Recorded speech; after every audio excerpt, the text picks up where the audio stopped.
আমি ভাৰতৰ জনগণ ভাৰতক সৰ্বভৌম সমাজতান্ত্ৰিক ধৰ্মনিৰপেক্ষ গণতান্ত্ৰিক সাধাৰণতন্ত্ৰৰূপে গঢ়ি তুলিবলৈ আৰু তাৰ প্ৰতিজন নাগৰিকৰে যাতে সামাজিক অৰ্থনৈতিক আৰু ৰাজনৈতিক ন্যায় বিচাৰ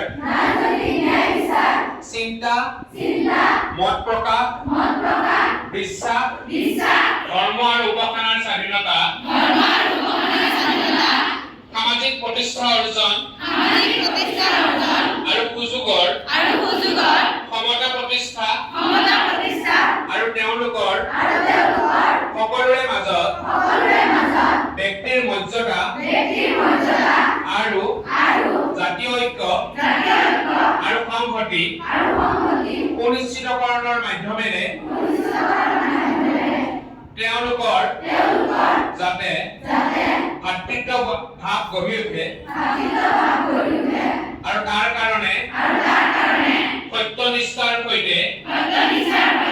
শপত গ্ৰহণ কৰে। আমাৰ গণ পৰিষদত আজি 1949 চনৰ 26 নৱেম্বৰত ইয়াৰ দ্বাৰা এই সংবিধান গ্ৰহণ বিধিবদ্ধ আৰু নিজকে অৰ্পণ কৰিছো।